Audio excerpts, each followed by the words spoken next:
ሰላም ሰላም ውድ የተከበራችሁ የቻናሌ ተከታታዮች የኔ ወዶች የኔ ወርቆች እንዴት ናችሁልኝ? ሰላማችሁ ብዝት ትርፍ ይበልልኝ ባላችሁበት። ውዶቼ እንዴት ናችሁ? ሁሉ ሰላም ሁሉ ተማም ባላችሁበት። ፈጣሪ ሰላማችሁን ያብዛላችሁ። ፈጣሪ ከክፉ ነገር ይጠብቃችሁ፣ ወጥቶ ከመቅረት ይጠብቃችሁ።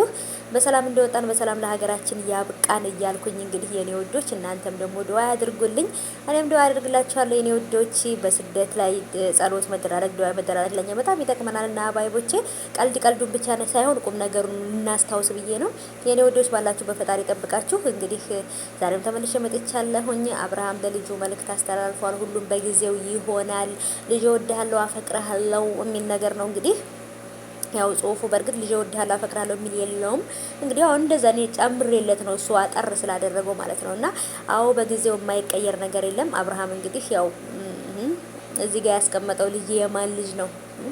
ራሱኑ አብርሃምን ቁጭ የአብርሃም የመጀመሪያ ልጅ ነው በነገራችን ላይ እና የሌላ ሰው ልጅ ነው ምናምን እንዳትሉ አታውቁማ እንዳትሉ ሰምታችኋልና ውዶቼ ማለት ነው። ደስታና ሩታ አብረው ቢሆኑ በጣም ደስ ይለኝ ነበረ። ግን ደግሞ ያው እንግዲህ እሷ ካልፈለገች እኛ የምንፈልገው የሩታዬን ደስታ ብቻ ነው። ዋናው ነገር እሷ እንዳትከፋብን።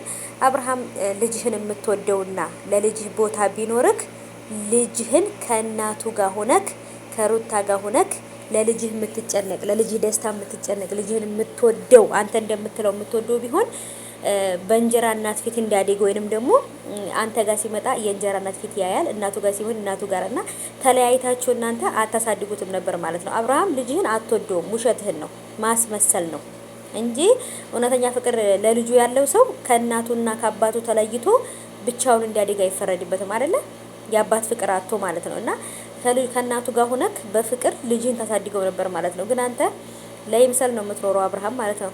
ለማንኛውም ሩታዬ እናቱ ካለችለት ማንንም አይፈልግም ያንተ ልጅ ማለት ነው። እናቱ ታሳድገዋለች። እና ባይቦቼ እንግዲህ ይሄን ይመስላል። አብርሃም በዛም በዚህም እየዞረ እንግዲህ መልእክት እያስቀመጠ ነው። ምን እንደሚሻለው አላውቅም።